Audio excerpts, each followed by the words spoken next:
श्री राम श्री राम श्री राम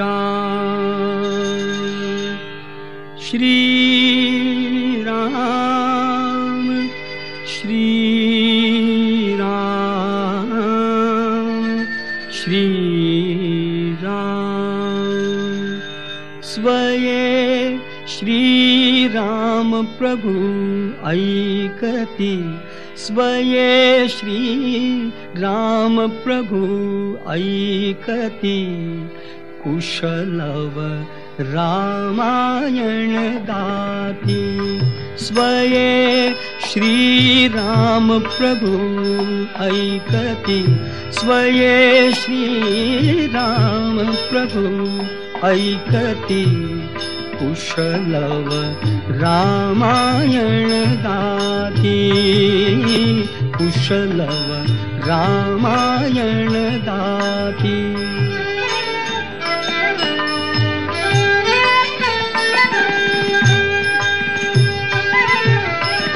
कुमार दोघे एक वयाचे, सजीव पुतळे रघुरायांचे। कुमार दोघे एक वयाचे, सजीव पुतळे रघुरायांचे। पुत्र सांगती चरित पित्याचे, पुत्र सांगती चरित पित्याचे। ज्योतीने तेजाची आरती, ज्योतीने तेजाची आरती, कुशलव रामायण गाती, कुशलव रामायण गाती। स्वये श्री राम प्रभु ऐकती, स्वये श्री राम प्रभु ऐकती, कुशलव रामायण गाती, कुशलव रामायण गाती।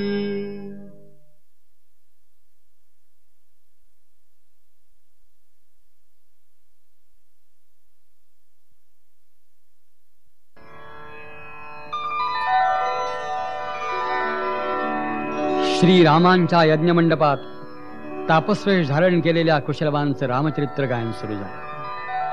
प्रसंगामागून प्रसंग ते वर्णन करून सांगतायत। आपल्या प्राणांच्या सर्व शक्ती कर्णांच्या ठाई एकवटून श्रोतेजन ऐकतायत आणि सुवर्ण सिंहासनावरती बसून प्रत्यक्ष श्रीराम ऐकतायत। सरयू तीरावरी अयोध्या, मनु निर्मित नगरी, अयोध्या मनु निर्मित नगरी। सरयू तीरावरी अयोध्या, मनु निर्मित नगरी, अयोध्या मनु निर्मित नगरी, अयोध्या मनु निर्मित नगरी।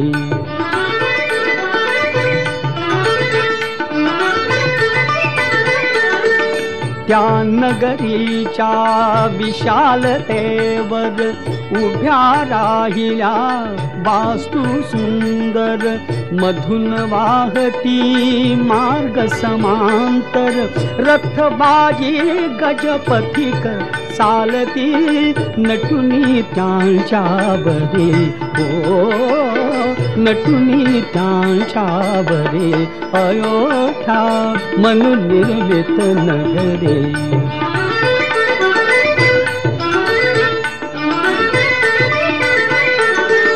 घराघरावर रत्न तोरणे, अवती भवती रम्य उपवने, त्यात रंगती नृत्य गायने, त्यात रंगती नृत्य गायने, मृदंग वीणा नित्य नादती, अलका नगरी परी, ओ अलकान गरी परी अयोध्या मनु निर्मित नगरी अयोध्या मनु निर्मित नगरी.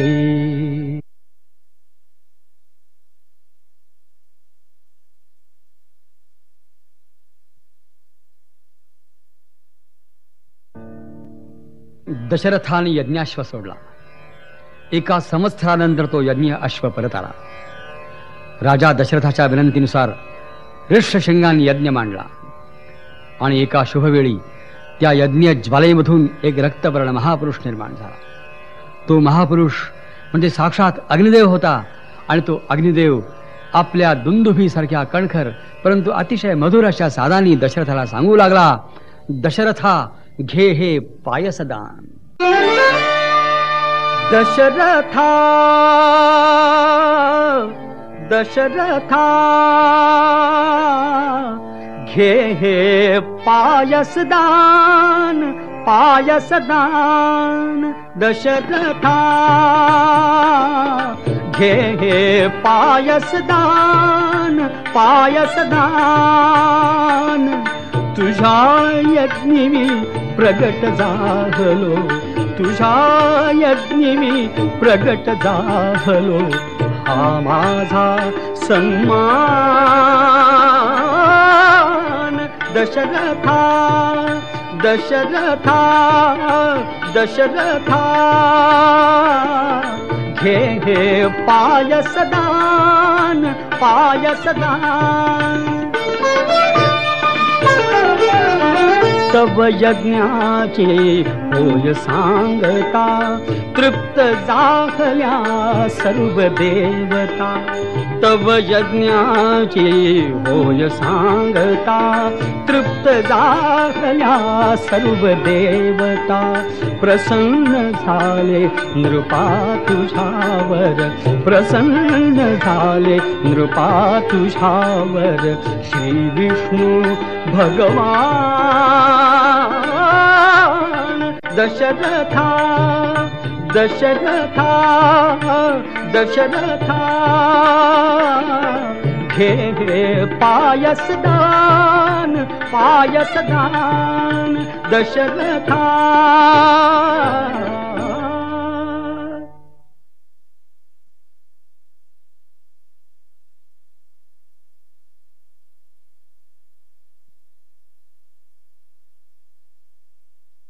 धन्य दशरथा तुला लाभला देव पित्याचा मान. हे यज्ञपुरुषाचे वचन खरं ठरलं. त्या पायसाच्या सेवनानं दशरथांच्या तिन्ही राण्या गर्भवती झाल्या. यथाकाली त्या प्रसूत झाल्या. कौसल्येला श्रीराम, सुमित्रेला लक्ष्मण तसा शत्रुघ्न आणि कैकेयीला भरत असे 4 तेजस्वी पुत्र जन्माला आले. राजाची इच्छा पूर्ण झाली. प्रासादातील सुखाला सीमाच राहिल्या नाही. नगरजनांचा आनंद तर नुसता भरून ओसंडत होता. श्रीरामाधिक भावंड रांगू लागली तरीही अयोध्येतील स्त्रिया श्रीराम जन्माचा आनंद गीतच गात होत्या, पुन्हा पुन्हा गात होत्या.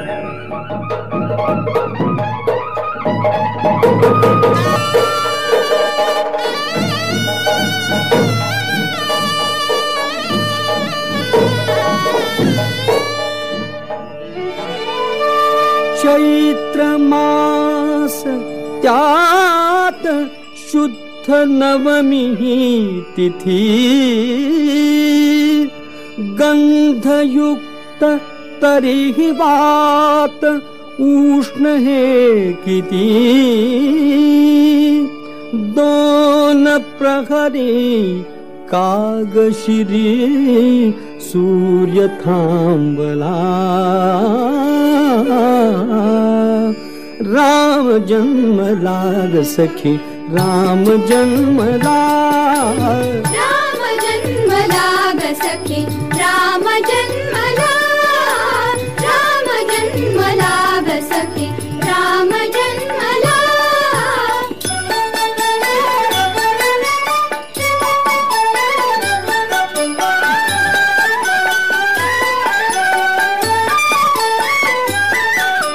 कौसल्या राणी हळू उघडी लोचने. दिपून जाय माझ स्वतः पुत्र दर्शने. ओघळले आसु सुखे कंठ दाटला, ओघळले आसु सुखे कंठ दाटला. राम जन्मला ग सखी, राम जन्मला, राम जन्मला ग सखी, राम जन्मला.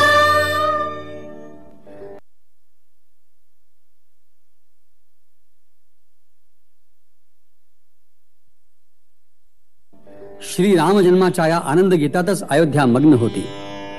प्रासादात श्रीराम दिसामासाने वाढत होते. ते आता चालू लागले, बोबडं बोबडं बोलू लागले. आणि महाराणी कौसल्या आपल्या भगिनी समान असलेल्या सवतींना कौतुकानं सांगू लागली, सावळाग रामचंद्र माझ्या मांडीवर नातो, अष्टगंधांचा सुवास निळ्या कमळाना येतो. सावळाग रामचंद्र माझ्या मांडीवर नातो, माझ्या मांडीवर नातो. सावळाग रामचंद्र माझ्या मांडीवर नातो, माझ्या मांडीवर नातो. अष्टगंधांचा सुवास निळ्या कमळाना येतो, निळ्या कमळाना येतो.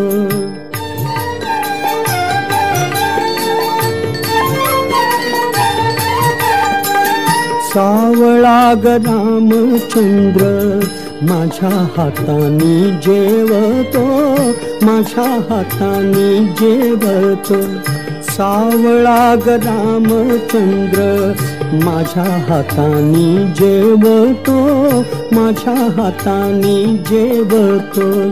उरलेल्या घासासाठी थवा राघूंचा थांबतो, थवा राघूंचा थांबतो.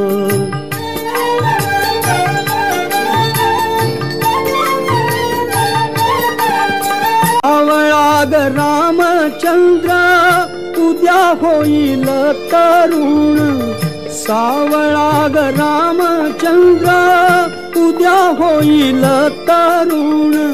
मग पुरता वर्षेल देव कृपेचा वरुण, देव कृपेचा वरुण, देव कृपेचा वरुण, देव कृपेचा वरुण.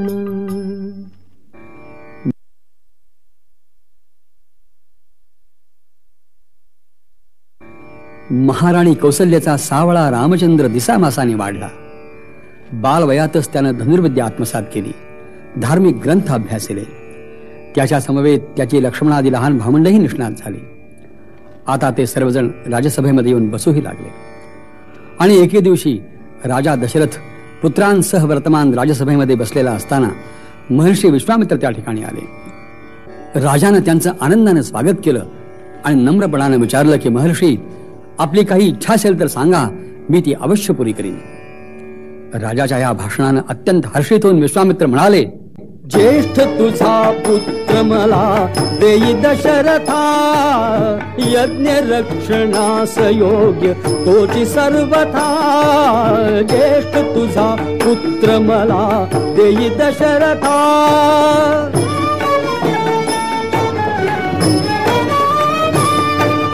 मायावी रात्रिंचर कष्टभीती मजसी फार, मायावी रात्रिंचर कष्टभीती मजसी फार. कैकवार करून यज्ञ नाही सांगता, ज्येष्ठ तुझा पुत्र मला देई दशरथा.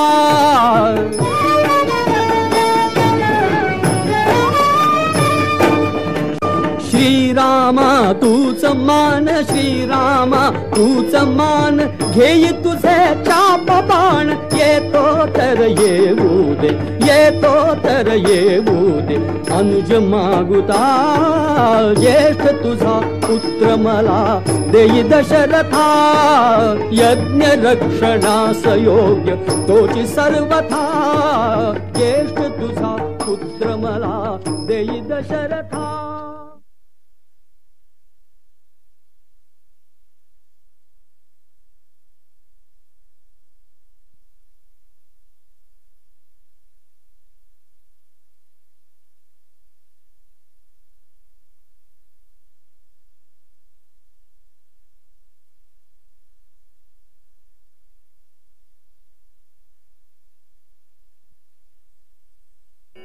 आपल्या ज्येष्ठ पुत्राची महर्षी विश्वामित्रांनी केलेली मागणी दशरथ महाराजांना नाकारता आली नाही. हाती धनुष्य आणि पाठी भाता घेऊन राम लक्ष्मण सज्ज झाले. मोठ्या भावाबरोबर धाकटाही निघाला. कौसल्या मातोश्रीने कर्तव्यासाठी ममतेला बांध घातला आणि राजकुमारांना विजयी भव असा आशीर्वाद दिला. महाराज दशरथांनीही उभय कुमारांचं मस्तकावघ्राण केलं. महर्षी विश्वामित्रांसारख्या ज्ञानी नेत्याबरोबर राम आणि लक्ष्मण प्रथम पराक्रमासाठी प्रासादाबाहेर पडले, अयोध्येच्या बाहेर पडले.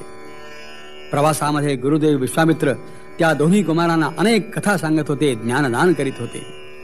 ह्याच वेळी मिथिलाधिपती जनक राजाकडे एक मोठा यज्ञ होणार होता. महर्षी विश्वामित्र आणि त्यांच्या आश्रमामधले आश्रमीय त्या यज्ञासाठी मिथिलेला जायची तयारी करू लागले. राम लक्ष्मणाने आपल्याबरोबर यावं म्हणून ते त्यांनाही पण आग्रह करू लागले. मिथिलेला येण्याचा मुनिजनांचा आग्रह श्रीरामांना मोडवला नाही. लक्ष्मणासह मिथिलेमध्ये येऊन पोहोचले. मिथिलाधिपती जनक राजाने आपल्या सीतेच्या स्वयंवरासाठी त्या ठिकाणी एक पण लावलेला आहे.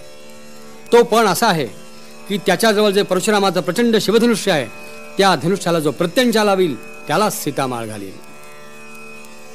आकाशाशी जडले नाते धरणी मातेचे स्वयंवर झाले सीतेचे, स्वयंवर झाले सीतेचे, स्वयंवर झाले सीतेचे, स्वयंवर झाले सीतेचे, स्वयंवर झाले सीतेचे, स्वयंवर झाले सीतेचे, स्वयंवर झाले सीतेचे.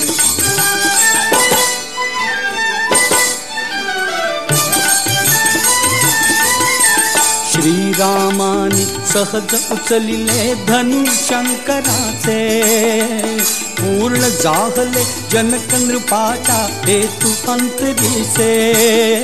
श्रीरामानी सहज उचलिले धनुशंकराचे, पूर्ण जाहले जनक नृपाचा हेतू अंतरीचे.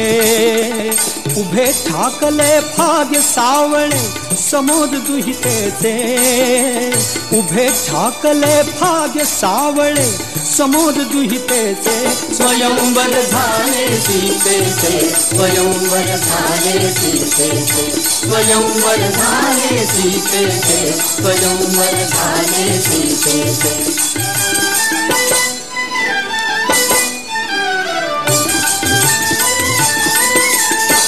उंचावूनिया जरा पापण्या पाहत ती राही, तडिता घाता परी भयंकर नाद तोच होई. उंचावूनिया जरा पापण्या पाहत ती राही, तडिता घाता परी भयंकर नाद तोच होई.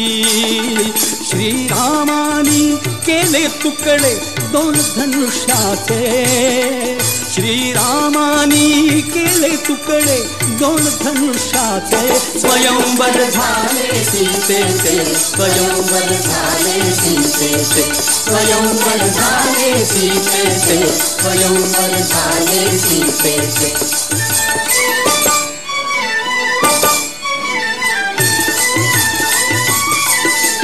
अंश विष्णूचा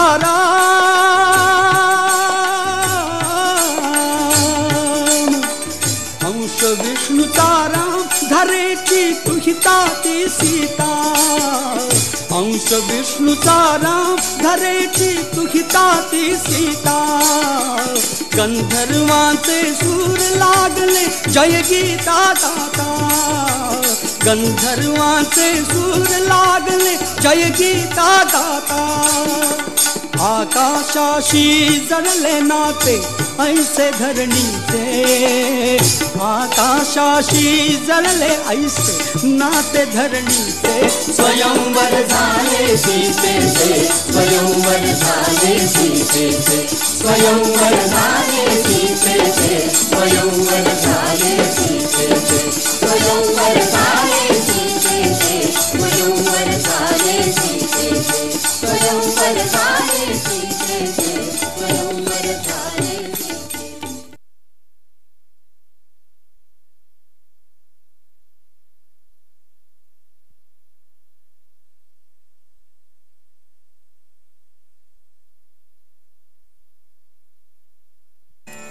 यथाकाली श्रीरामाचा भूमिकन्या सीतेशी विवाह झाला.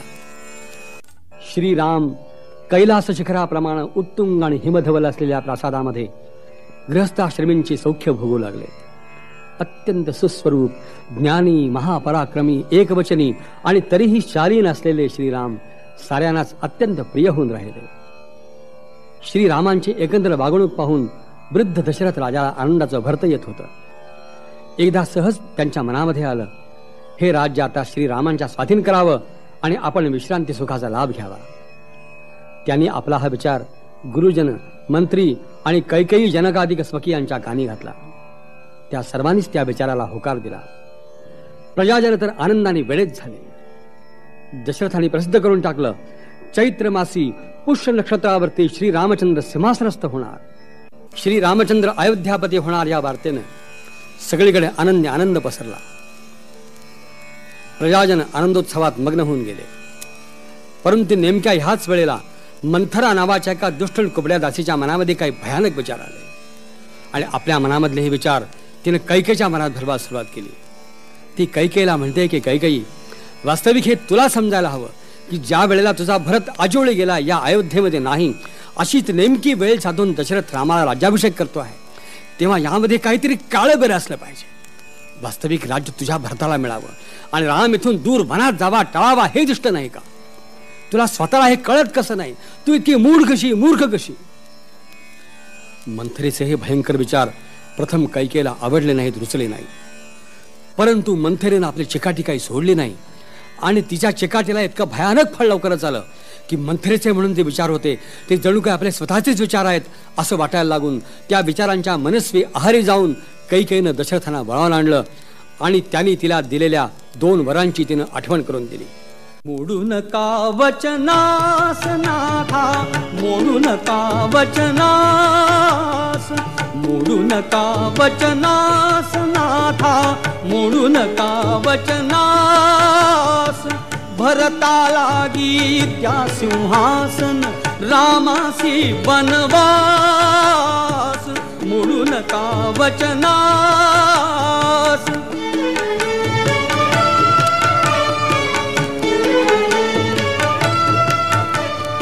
न लगे सांत्वन नको कळवळा, शब्द दिले ते आधी पाळा. न लगे सांत्वन नको कळवळा, शब्द दिले ते आधी पाळा. आजोळाहून परत बोलवा, झणी माझ्या भरतास. मोडू नका वचनास.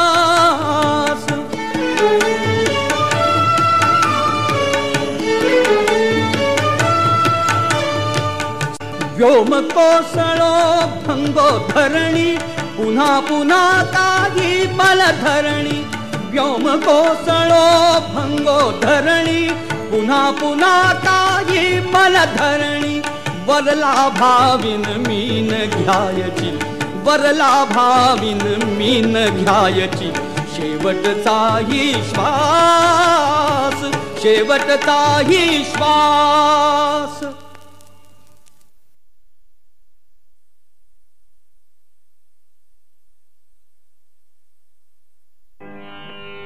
अशा वेळेला कैकेयीने रामाला बोलावणं पाठवलं. यौव राज्याभिषेकासाठी सिद्ध असलेल्या श्रीरामाला घेऊन सुमंत कैकेयीच्या मंदिरात आला. राजा दशरथ म्लान मदन आणि अबोल अवस्थेमध्ये खाली मान घालून बसलेला पाहून श्रीरामाला आश्चर्याचा धक्काच बसला. त्यांनी डोळ्यांनीच कैकेयीला त्याचं कारण विचारलं. तिनं सर्व प्रकार निवेदन केला आणि अंती म्हणाली की तुला प्रत्यक्ष सांगण्याचा त्यांना धीर होत नाही, परंतु राज्य भरताला मिळावं आणि तू 14 वर्ष वनवासाला जावंस अशी त्यांची इच्छा आहे. यावरही राजा काही बोलला नाही. तेव्हा त्याचं मौन हीच त्यांची संमती असं समजून राम आनंदाने वनात जायला तयार झाला. श्रीराम, लक्ष्मण आणि जानकी तिघही वनवासाला निघाले. तिघांनीही राजवेश टाकून वल्कल धारण केली. सर्वांचा निरोप घेऊन श्रीराम निघाले. सुमंत मंत्री त्यांच्या रथावर बसला. रथ चालू लागला आणि त्या रथाच्या पाठोपाठ सारी अयोध्या चालू लागली. आज सारी अयोध्या घराबाहेर पडली आहे. अत्यंत शोकमग्न, दुःखमग्न आहे. त्यांच्या दुःखाला वाचा फुटली. मंत्री सुमंताला ते विनवू लागले, सांगू लागले.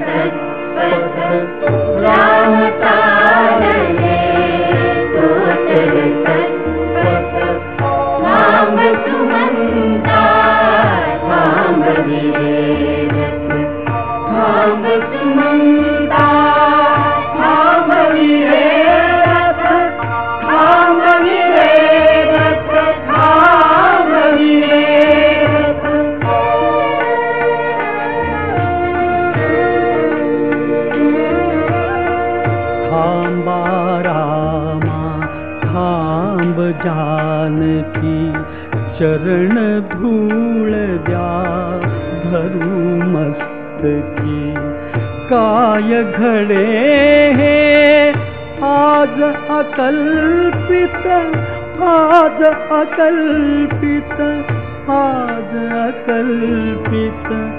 थांब सुमंता थांब रे रथ, थांब सुमंता थांब रे रथ, थांब सुमंता थांब रे रथ, थांब रे रथ, थांब रे रथ, थांब रे रथ, थांब रे.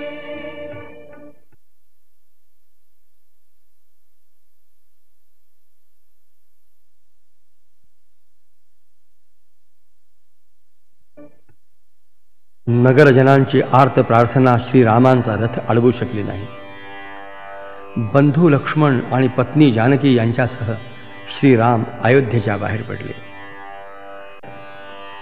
ती रात्र सर्वांनी एका इंगुदी वृक्षाखाली काढली. दिवस उजाडल्यावर गुहानं नौका सिद्ध केली. श्रीरामाने सुमंताला अयोध्येला परत जाण्याची आज्ञा केली. आपण सीता लक्ष्मणासह नौकेमध्ये चढले. नावाडी नौका वल्हवू लागले. लाटावर लाटा आदळू लागल्या आणि नौका वल्हवता वल्हवता गुहासह त्याचे नावाडी गाऊ लागले, म्हणू लागले. नकोस नौके परत फिरू ग, नकोस गंगे ऊर भरू, श्रीरामाचे नाम गातया श्रीरामाला पार करू. जय गंगे जय भागीरथी, जय जय राम दाशरथी. जय गंगे जय जय राम, जय गंगे जय भागीरथी, जय जय राम दाशरथी. ही दैवाची उलटी रेख माथ्यावरचा ढळभू मेघ, ही दैवाची उलटी रेख माथ्यावरचा ढळभू मेघ.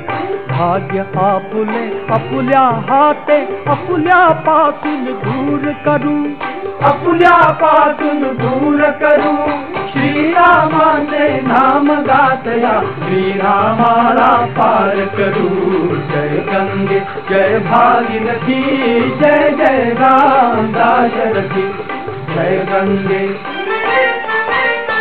जय जय राम.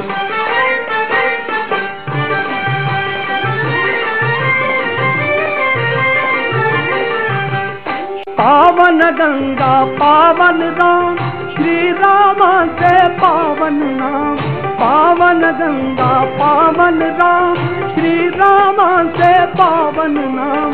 त्रिदोषनाशी प्रवास हा प्रभु नाविक आम्ही नित्य स्मरू, नाविक आम्ही नित्य स्मरू. श्रीरामांचे नाम गातया श्रीरामाला पार करू. जय गंगे जय भागीरथी, जय जय राम दाशरथी. जय गंगे जय जय राम, जय गंगे जय भागीरथी, जय जय राम दाशरथी. जय गंगे जय भागीरथी, जय जय राम दाशरथी.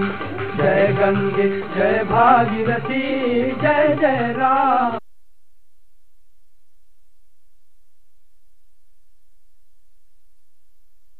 नौका गंगा पार झाली.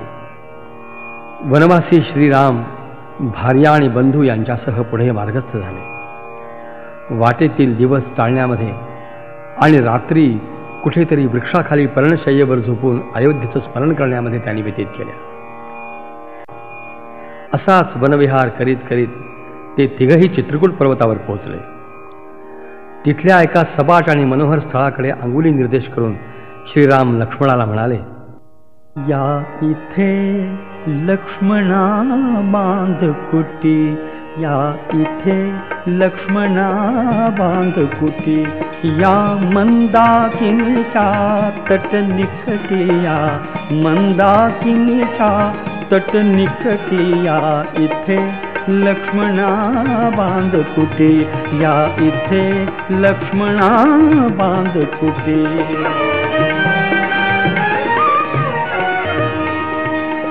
चित्रकूट हेच तपोवन, येथ नांदती साधक मुनिजन, सखे जानकी करी अवलोकन. ही निसर्ग शोभा भूलबी दिठी, ही निसर्ग शोभा भूलबी दिठी, या इथे लक्ष्मणा बांध कुटी, या इथे लक्ष्मणा बांध कुटी.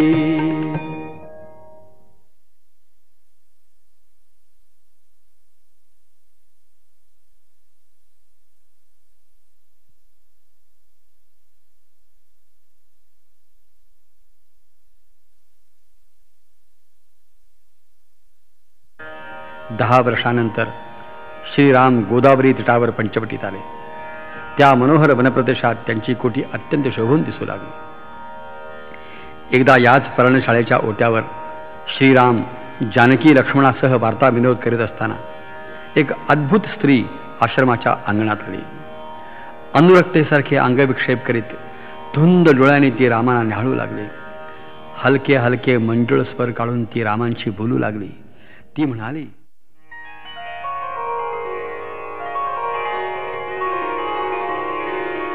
कोण तू कुठला राजकुमार,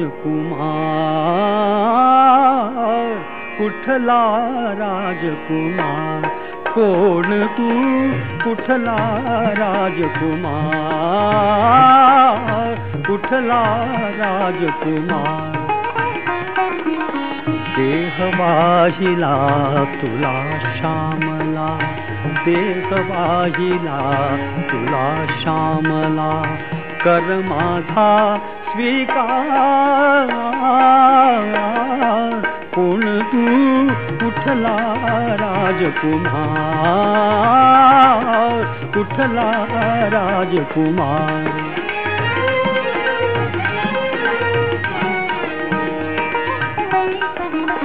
तुझ्या स्वरूपी राजलक्षणे, रुद्राक्षांची श्रवणी भूषणे.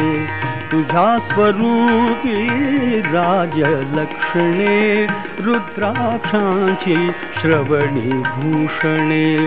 योगी म्हणू तर तुझ्या भोवती वावरतो परिवार.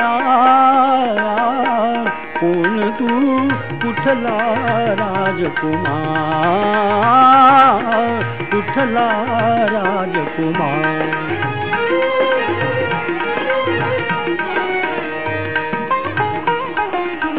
कृपणखामी रावण भगिनी, याच वनाची समद स्वामिनी.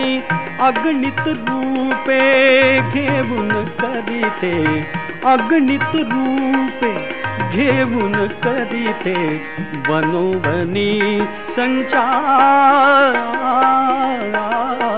कोण तू कुठला राजकुमार, कुठला राजकुमार.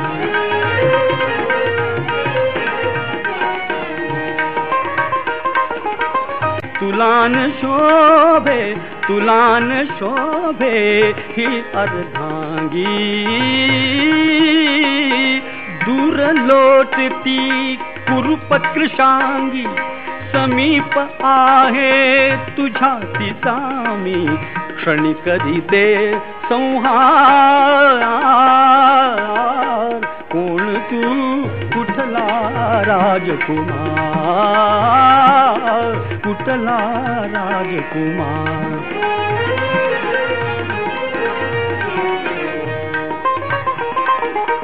माझ्या संगे राहुनी अविरत पाळ तुझे तू एक पत्नी व्रत आलिंगनाची आस उफाळे तनुमनी अनिवार कोण तू कुठला राजकुमार कुठला राजकुमार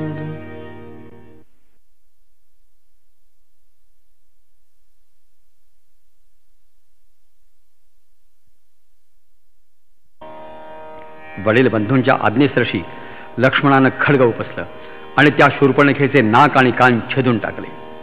भयंकर आक्रोश करीत ती विरूप राक्षसी लंकेला पळाली. आपला बंधू लंकाधिपती रावण याच्या समोर उभी राहिले. सर्व अमात्यांसमक्ष ती रावणाला म्हणू लागली, विरूप झाली शूर्पणखा ही दाशरथीची कृती सूड घे त्याचा लंकापती सूड घे त्याचा लंकापती कसले करिसी राज रावणा कसले जनपालन श्रीरामाने पूर्ण जिंकिले तुझे दंड का बन सत्ता धातुत नाही तरीही कर्तव्याची स्मृती सूड घे त्याचा लंकापती सूड घे त्याचा लंकापती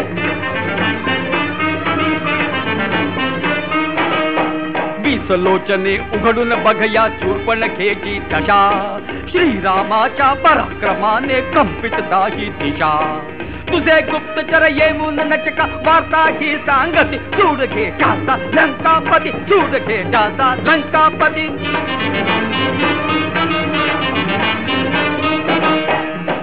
तूच काय रे कुबेर जिंकून पुष्पक नेले घरी तूच काय तो भरिली जाने तक्षक नृप सुंदरी तूच काय तो भय मृत्यूचे लवनाही ज्या प्रती सूड घे त्याचा लंकापती सूड घे त्याचा लंकापती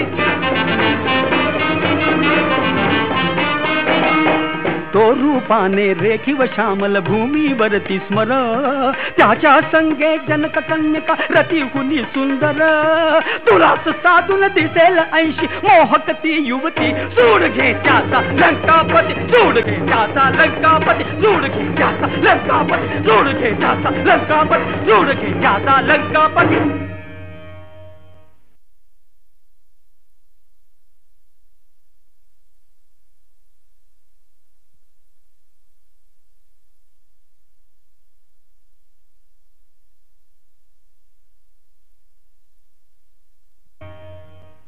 शूर्पणखेनं चेतविलेला दशानन रावण रामांच्या बरोबर युद्ध करून सीतेचं हरण करण्याच्या उद्योगाला लागला. त्यांनी त्यासाठी मारीचाचं सहाय्य मागितलं. मारीचाला श्रीरामांचा पराक्रम माहीत होता. त्यानं जेव्हा रावणाचं मन वळवण्याचा प्रयत्न केला तेव्हा शेवटी काही कपट जमल्यास करावं म्हणून रावणानं एक युक्ती काढली. त्यांनी मारीचाला सुवर्ण मृगाचं रूप धारण करायला सांगितलं आणि आपण याचक यतीचा वेश धारण करून त्याच्या पाठोपाठ पंचवटीमध्ये गेला. मारीचानं धारण केलेलं ते अभूतपूर्व सुवर्ण मृगाचं रूप पाहून सीतेला अतिशय मोह झाला. ती पर्णशाळेमध्ये आली आणि श्रीरामांना लाडीकपणाने म्हणू लागले, तोडिता फुले मी सहज पाहिला दादा तोडिता फुले मी सहज पाहिला दादा मज आणून जातो हरिण अयोध्यानाथा मज आणून जातो हरिण अयोध्यानाथा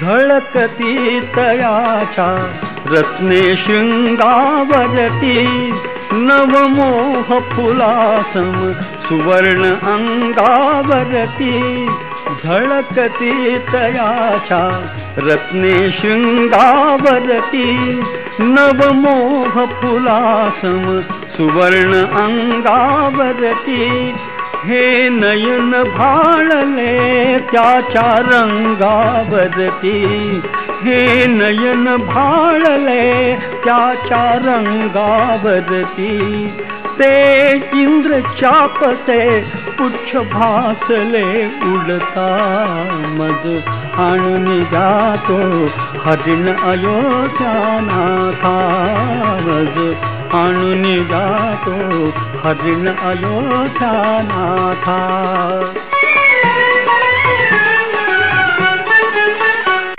चालतो जलगती मान मुरडितो मंद डोळ्यात काहीसा भाव विलक्षण धुंद चालतो जलगती मान मुरडितो मंद डोळ्यात काहीसा भाव विलक्षण धुंद लागला मृगाचा मला नाथ हो छंद लागला मृगाचा मला नाथ हो छंद वेडीच जावले तृणापुरीच्या बघता मज आणून जातो हरिण अयोध्यानाथा मज आणून जातो हरिण अयोध्यानाथा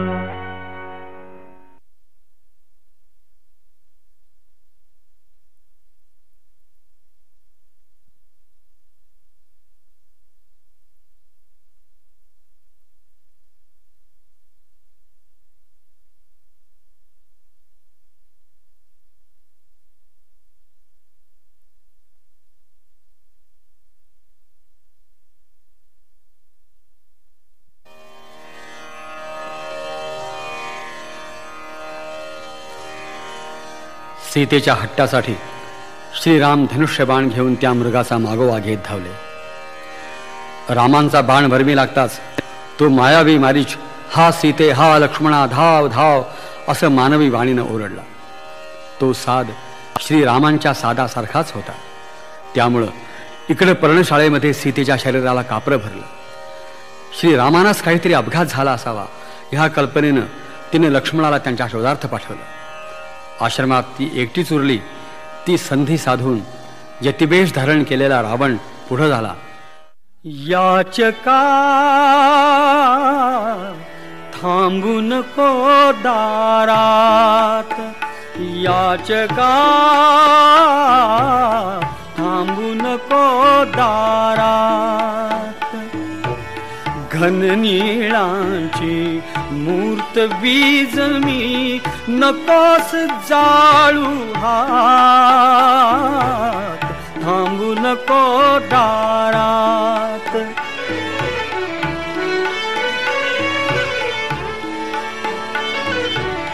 काम व्यथेची सुरा प्राशुनी नकोस झिंगू वृथा अंगणी जनक सुतेचा नख स्पर्शही अशक्य तुझ स्वप्नात थांबू नको दारात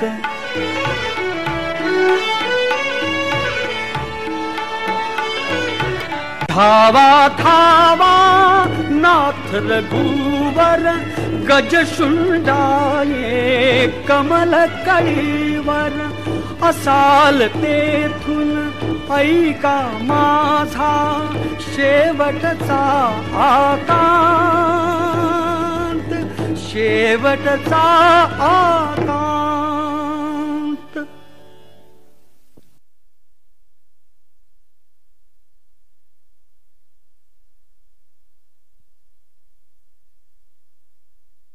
सीतेच्या आक्रोशाला आणि संतापाला न जुमानता रावणाने तिला रथामध्ये घातली आणि लंकेचा रस्ता धरला. इकडं त्या मायावी मारीचाचा वध करून श्रीराम परत येत आहेत. तोच पुढून येत असलेला लक्ष्मण त्यांच्या दृष्टीला पडला.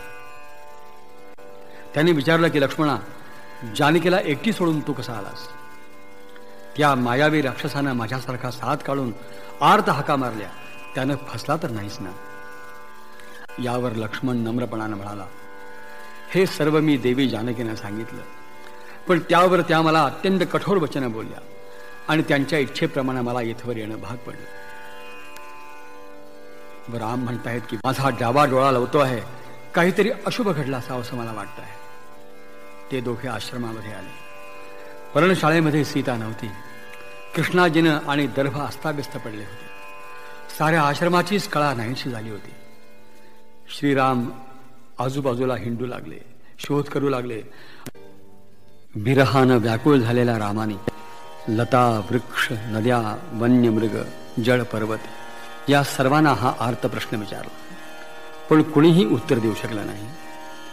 आश्रमाच्या आसमंतात वस्ती करणारे मृग वारंवार दक्षिण दिशेकडे माना वळवून पाहू लागले. तेव्हा रामाना वाटलं सीता त्या दिशेला गेली असेल. ते दोघे भाऊ जानकीच्या शोधासाठी दक्षिण दिशेचा मार्ग आक्रमू लागले. वाटेमध्ये त्यांना काही फुलं मार्गावर सांडलेली आढळली. श्रीरामाने ती फुलं ओळखली. ती त्यांनीच आपल्या स्वतःच्या हाताने जानकीच्या केशकलापामध्ये खोवली होती. त्या फुलांची ओळख पटल्यामुळं क्षात्रवृत्ती उचंबळून आलेले श्रीराम सीता शोधार्थ पुढे निघाले. वाटेमध्ये त्यांना एक पक्षीश्रेष्ठ रक्तानं माखल्या अवस्थेमध्ये भूमीवर पडलेला दिसला. या गृधरूपधारी राक्षसानंच सीता भक्षण केली असली पाहिजे अशा कल्पनेनं श्रीरामाने क्षुर संज्ञक बाण त्याच्यावर रोखला. तेव्हा फेसासह रक्त उकित असलेला तो पक्षीराज जटायू श्रीरामाना म्हणाला, मरणोन्मुख त्याला कारे मारिसी पुन्हा रघुनाथा अडविता खलासी पडलो पळविली रावणी सीता अडविता खलासी पडलो पळविली रावणी सीता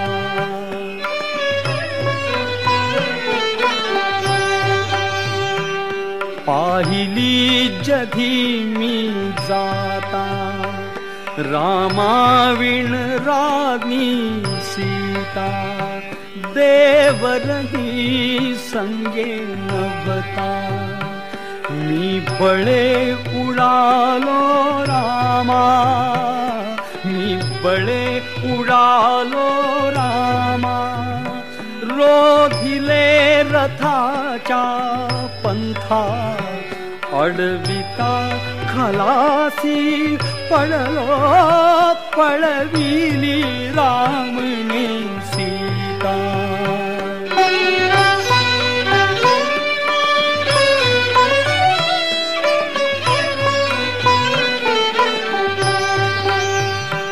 हे पंख छेदल्या वरती मी पडलो धरणीवरती हे पंख छेदल्या वरती मी पडलो धरणीवरती ती थर थर कापे युवती ती थर थर कापे युवती तडफडाट माझा झाला तडफडाट माझा झाला तिज कवेत त्याने घेता अडविता खलासी पडलो पळविली रावणे सीता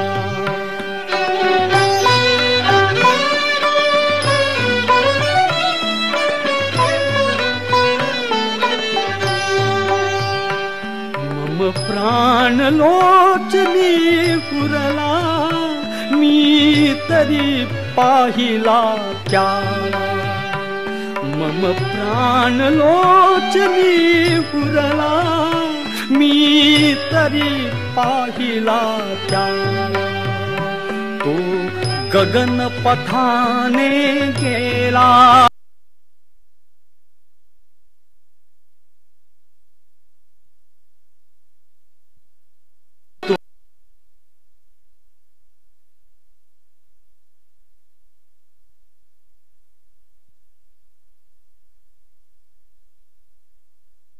गणपथाने गेला लाडकी तुझी सम्राज्ञी, लाडकी तुझी सम्राज्ञी आक्रंदत होती जागा, अडविता खलासी पडलो पळविली रावणी सीता, अडविता खलासी पडलो पळविली रावणी सीता.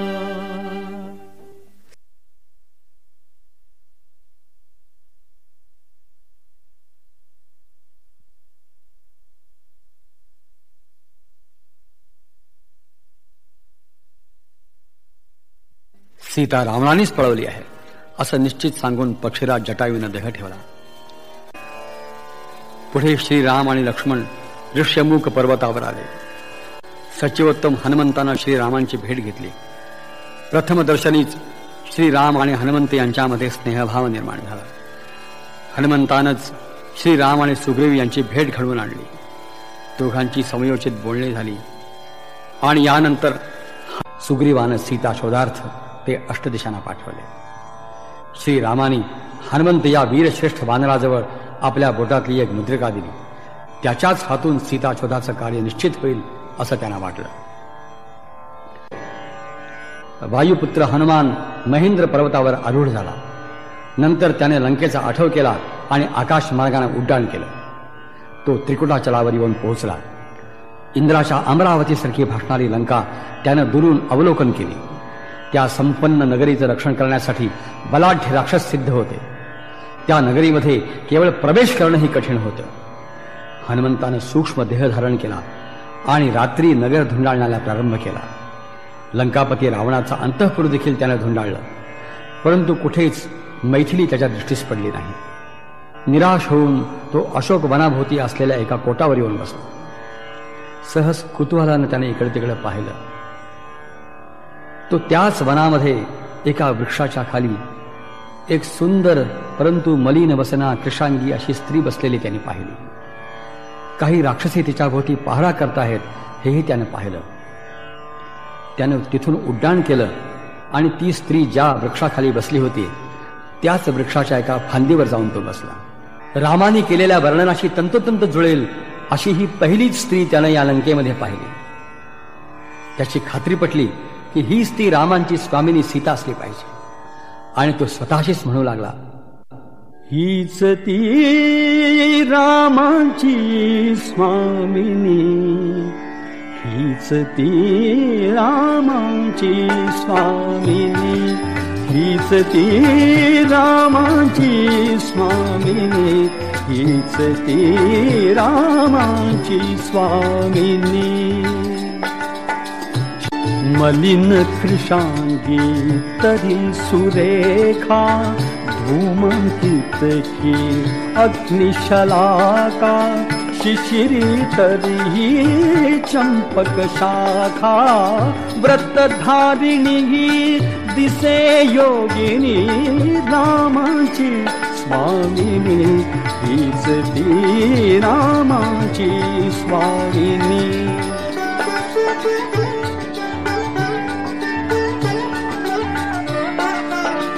राम वर्णिता आकृति मुद्रा, बाहुभूषणे प्रवाल मुद्रा, राम वर्णिता आकृति मुद्रा, बाहुभूषणे प्रवाल मुद्रा, निसंशयी हीच सुभद्रा, हीच जानकी जनक नंदिनी, हीच जानकी जनक नंदिनी रामाची स्वामिनी, हीच ती रामाची स्वामिनी.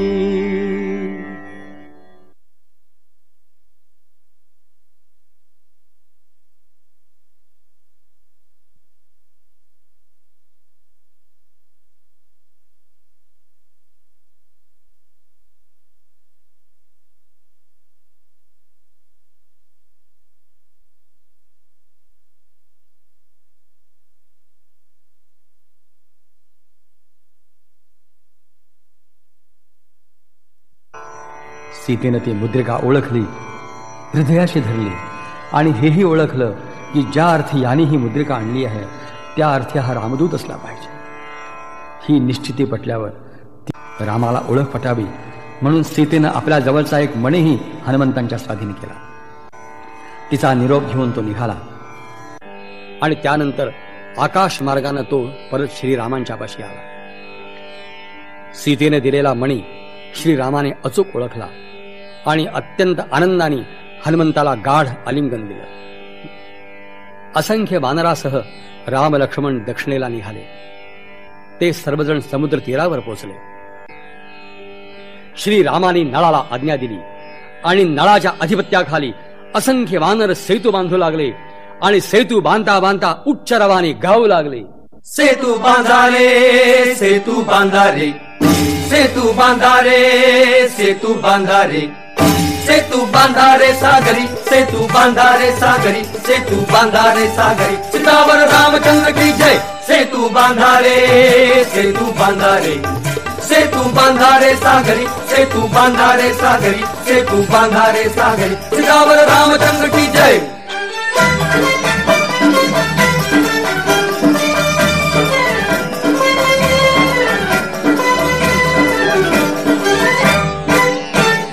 गिरिराजांचे देह निखळुनी, गजांग शात्या शिळा उचलुनी. गिरिराजांचे देह निखळुनी, गजांग शात्या शिळा उचलुनी. जळात जा रे जवे ढकलुनी, जळात जा रे जवे ढकलुनी. सेतू बंधने जोडून ओढा, सेतू बंधने जोडून ओढा. समीप लंकापुरी.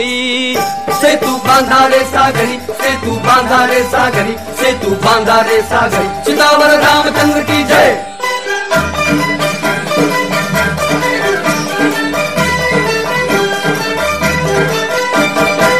चरण प्रभु से जळात शिरता, सकळ नद्याना येई तीर्थता. चरण प्रभु से जळात शिरता, सकळ नद्याना येई तीर्थता. आरंभास्तव अधीर पूर्तता, आरंभास्तव अधीर पूर्तता. शिळा होऊनी जडू लागल्या, शिळा होऊनी जडू लागल्या. लाटा लाटावरी. सेतू बांधा रे सागरी, सेतू बांधा रे सागरी, सेतू बांधा रे सागरी. सीतावर रामचंद्र की जय.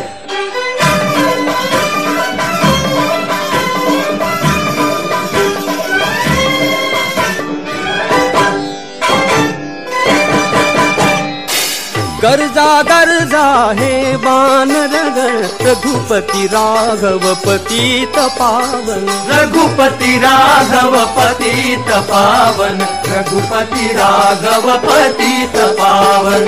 गर्जा गर्जा हे वानरगण, रघुपती राघव पतित पावन.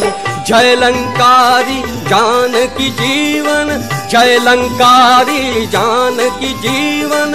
युद्धा आधी झडू लागूया, युद्धा आधी झडू लागूया. स्फूर्तीच्या भेरी.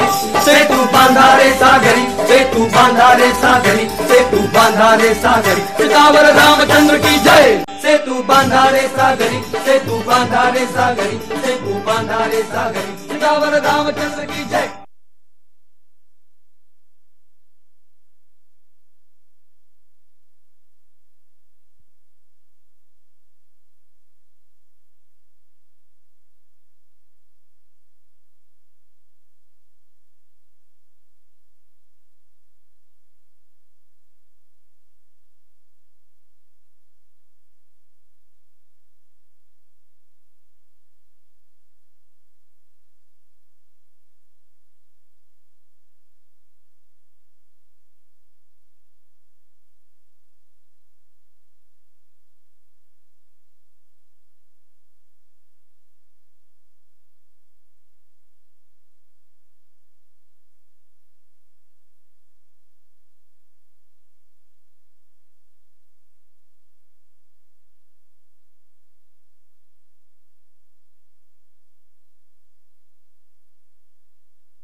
सेतू बांधारे सागरी, सेतू बांधारे सागरी. हे गीत उच्च स्वरानं गात गात वानरांनी समुद्रावर 23 योजन लांबीचा पूल बांधून टाकला. राम सुग्रीवांची अब्जावधी सेना मोठमोठ्यानं गर्जना करीत समुद्र पार होऊ लागली. देवानी जो रावणाच्या मृत्यूचा काल सांगून ठेवला आहे तो आता अगदी समीप आला आहे.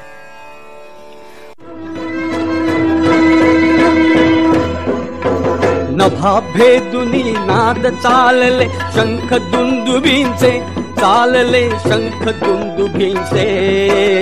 अनुपमेय हो सुरू युद्ध हे राम रावणांचे, युद्ध हे राम रावणांचे.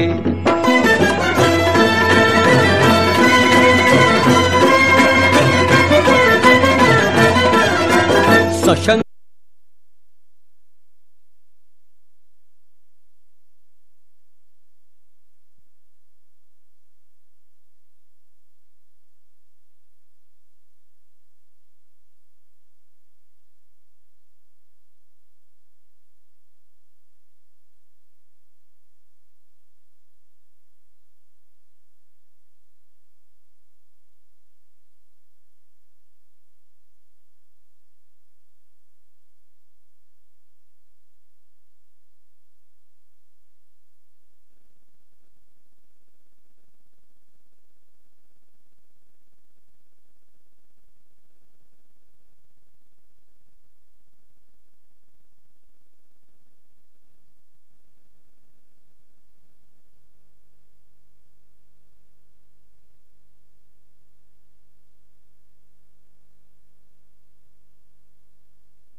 सेतू बांधारे सागरी, सेतू बांधारे सागरी. हे गीत उच्च स्वरानं गात गात वानरांनी समुद्रावर 23 योजन लांबीचा पूल बांधून टाकला. राम सुग्रीवांची अब्जावधी सेना मोठमोठ्यानं गर्जना करीत समुद्र पार होऊ लागली. देवानी जो रावणाच्या मृत्यूचा काल सांगून ठेवला आहे तो आता अगदी समीप आला आहे.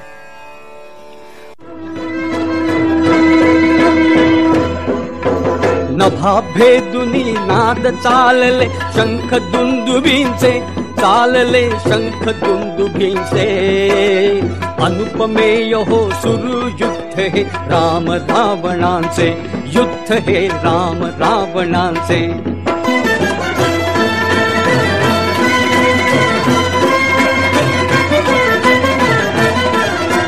सशंख राक्षस गण तो दिसला, कृष्ण घनावर बाला कमाला.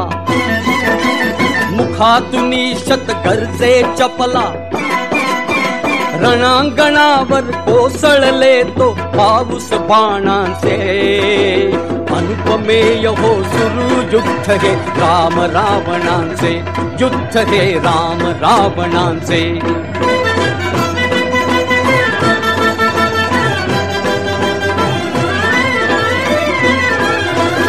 गदा शूळवा लागून शक्ती, राक्षस वानर घेती मुक्ती. रणात पडती अपुल्या रक्ती, जय लंकाधिप घोष घुमविती हरी वानरांचे.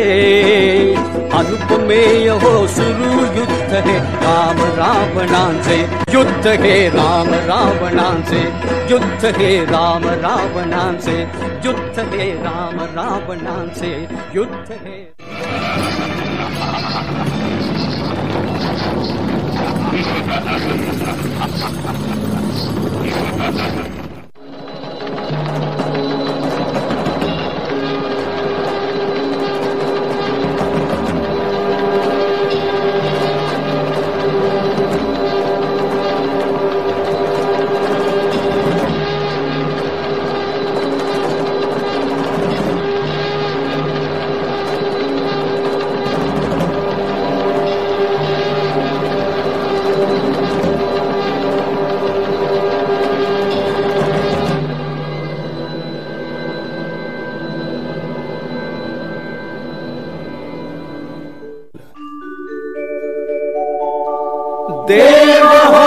बघा रामलीला, देव हो बघा रामलीला, भूवरी रावण वध झाला, भूवरी रावण वध झाला.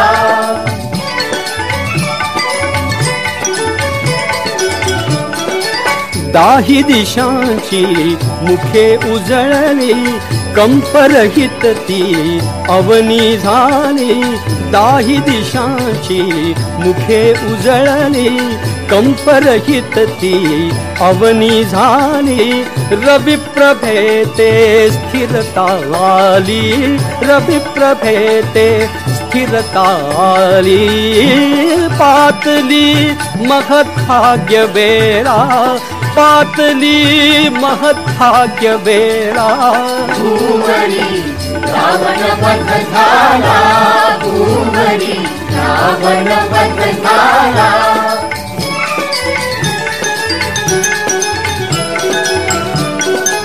साधू साधू वच वदती मुनिवर, छेडू लागले वाद्य किन्नर. साधू साधू वच वदती मुनिवर, छेडू लागले वाद्य किन्नर. प्रमोद उसळे भूलोकावर, प्रमोद उसळे भूलोकावर. हो सुरांचा महारिपू मेला, सुरांचा महारिपू मेला. भूवरी रावण वध झाला, भूवरी रावण वध झाला.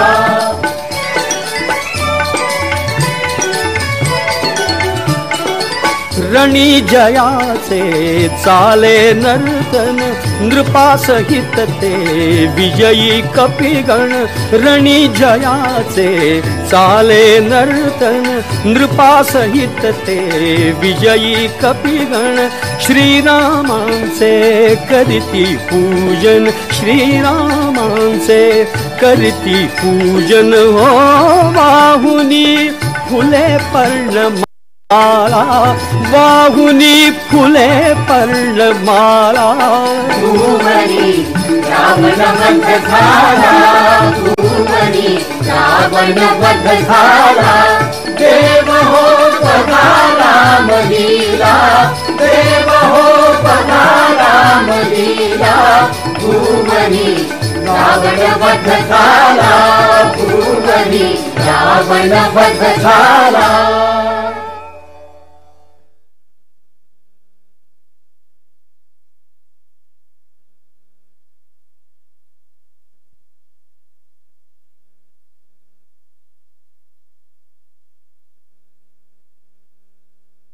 रावणवधानंतर श्रीरामाने आपलं रणकर्कश रूप पार टाकून दिलं, सौम्य रूप धारण केलं. आता रामांचं कार्य पूर्ण झालंय. भरत भेटीची त्यांना ओढ लागली आहे.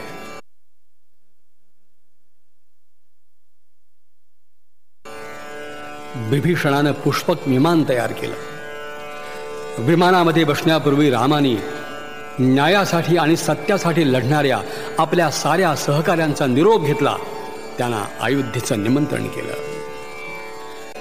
भरद्वाजांच्या आश्रमामधून रामांच्या विमानाने उड्डाण केलं. ते अयोध्येच्या परिसरामध्ये येऊन उतरलं. राम विमानामधून बाहेर आले आणि साऱ्या अयोध्यावासियांनी सीतावर रामचंद्र की जय असा आनंद गजर केला. सर्व मातांना उभयता रामसीताने प्रणाम केले. त्या भेटीचा आनंद केवळ अवर्णनीय होता. असंख्य नेत्र श्रीरामांना ओवाळू लागले. असंख्य कंठ त्यांचा जय जयकार करू लागले. जय जयकार रामा, जय जयकार, जय जयकार, जय जयकार रामा, जय जयकार. पुष्पकयानातुनी उतरले स्वर्ग सौख्य साकार, स्वर्ग सौख्य साकार. त्रिवार जय जयकार.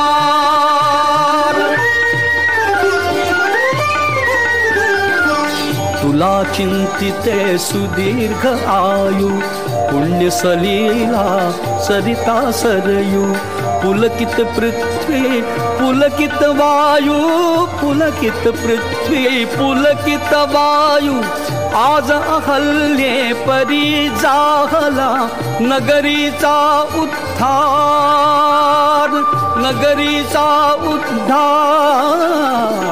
त्रिवार जय जयकार रामा, त्रिवार जय जयकार.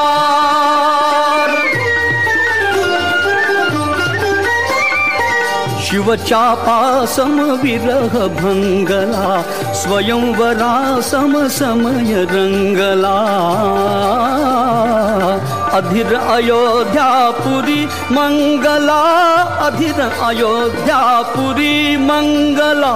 सानंदाश्रू तुला अर्पिते, दृढ प्रीतीचे हार, दृढ प्रीतीचे हार. त्रिवार जय जयकार रामा, त्रिवार जय जयकार.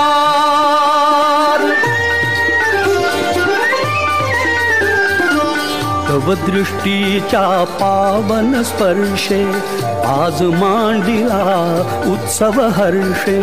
मने विसरली 14 वर्षे, मने विसरली 14 वर्षे.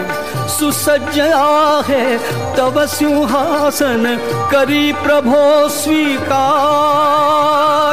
करी प्रभो स्वीकार. त्रिवार जय जयकार रामा, त्रिवार जय जयकार, त्रिवार जय जयकार, त्रिवार जय जयकार.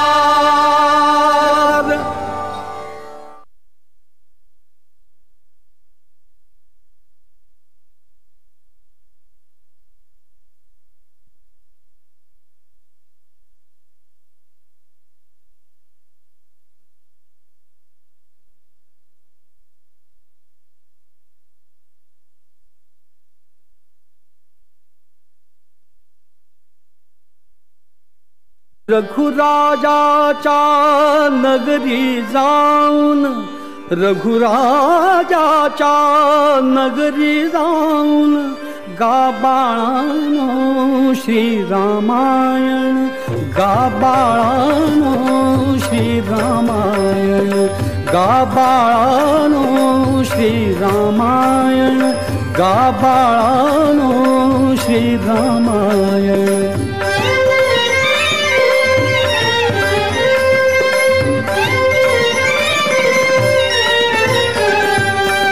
नच स्वीकारा धना कांचना, नको दान रे नको दक्षिणा. काय धनाचे मूल्य मुनिजना, काय धनाचे मूल्य मुनिजना. अवघ्या आशा श्रीरामार्पण, अवघ्या आशा श्रीरामार्पण. श्रीराम श्रीराम श्रीराम श्रीराम श्रीराम.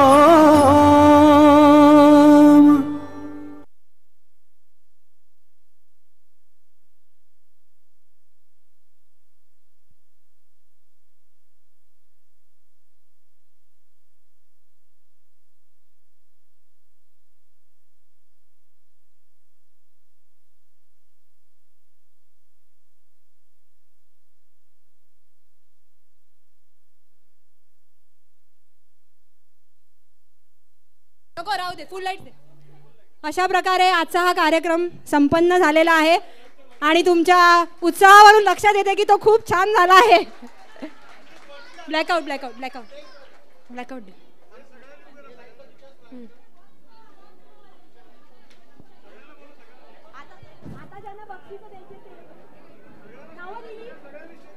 सगळ्यांनी स्टेजवर या. सगळ्या कलाकारांना विनंती आहे की त्यांनी स्टेजवर यावे. सगळ्या कलाकारांना विनंती आहे की त्यांनी स्टेजवर यावे.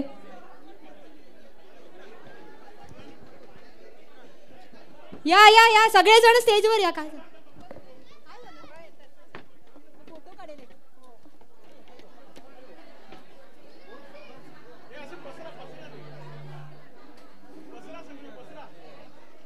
हे मला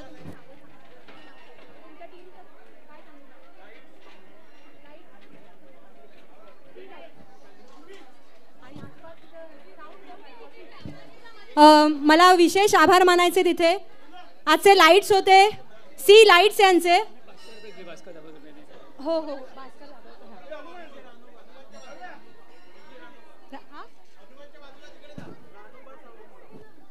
साऊंड आहे रानोबा साऊंड्स. मला आभार मानायचे आहेत इकडे टेक्निकल टीमचे. साऊंड आहेत रानोबा साऊंड. त्याच्यानंतर जे लाईट्स होते सुंदर ते सी लाईट्स यांचे लाईट्स आहेत. टाळ्या होऊन जाऊ द्या, टेक्निकल टीम शिवाय काही होऊ शकत नाही. त्याच्यानंतर यूट्यूबचे जे लाईव्ह देणारे आहेत त्यांचेही खूप आभार. अरे तो फोटो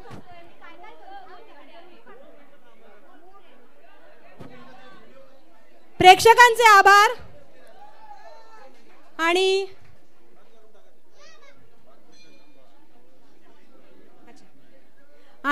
बक्षिसं पण अनेक आलेली आहेत तर त्यांची नावं पण अनाऊन्स करायची आहेत.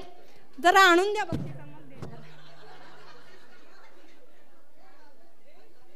हां एकच मिनिट त्यांचा झाल्यावर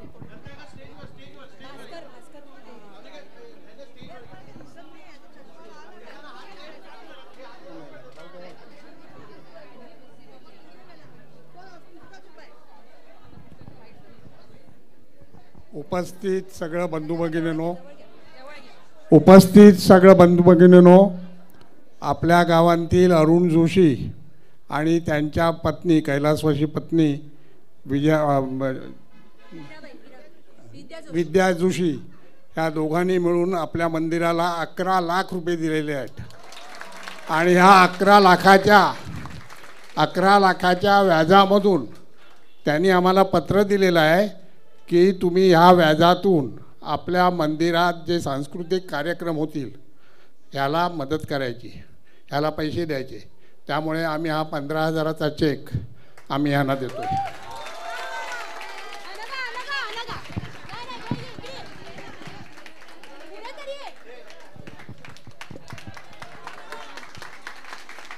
आणि माझ्या स्वतःच्या वतीने मी 1,000 रुपये देतो.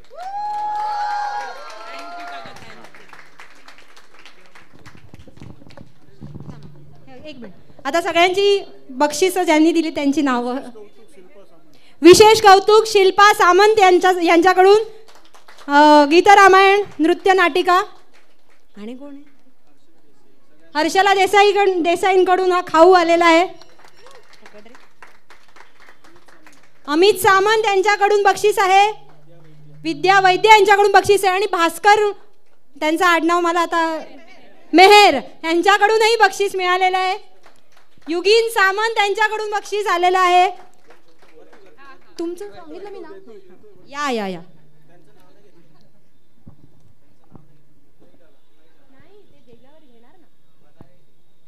सर्व उपस्थितांना उद्याच्या रामजन्मीच्या उत्सवाच्या शुभेच्छा. मी किशोर गाळवणकर. आज गीत रामायणचा जो हा इथे कार्यक्रम झाला, गदी माडगुळकर आणि सुधीर फडके ह्या दोघं संतांनी मिळून जे काही अजरामर ते काव्य आणि सादरीकरण केलंय ते आजही जिवंत असल्याचा आणि डोळ्याचं पारणं फिरणारा हा प्रोग्रॅम नाटका इकडे सादर केली त्याबद्दल ह्या सर्व कलाकारांचं आणि ज्यांच्या डोक्यामध्ये ही कल्पना सुचली आणि ती सुचलेली कल्पना प्रत्यक्षात ज्यांनी सादरीकरण केलं ते असेल मला वाटतं अंधगा असेल. आणि या सर्व कलाकारांचं मी मनापासून अभिनंदन करतो. आणि मी माझी पत्नी कांचन गाळणकरला सांगतो दत्ता सामंतांनी दिलं तसंच 1,000 रुपयाचं बक्षीस ह्यांना दे. धन्यवाद. फारच डोळ्याचं पारणं फडण्यासारखा प्रोग्राम.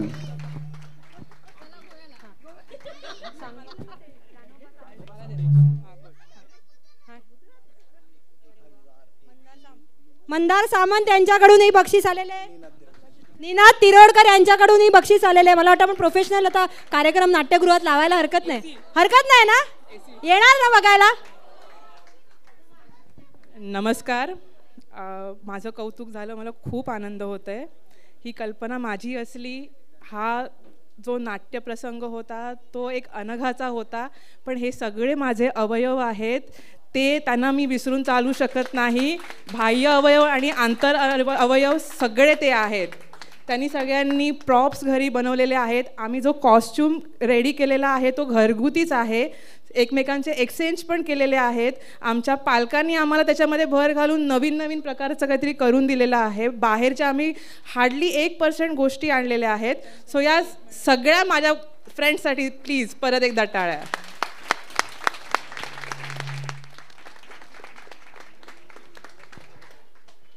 आणि आभार मानते अफीफ मंडप डेकोरेटर यांचे. पुन्हा एकदा आभार रानोबा साऊंड्स आणि सी लाईट्स यांचे. आणि आपल्या सर्वांचे आभार, इतक्या प्रेमाने आपण आलात आणि आमचा कार्यक्रम पाहिलात. आणि बक्षिसं येतच आहेत, मला वाटतं रात्रभर येणार. मनीष दादा यांनी आम्हाला बक्षीस दिलेलं आहे. हे खरे राम आहेत. सीता कुठे?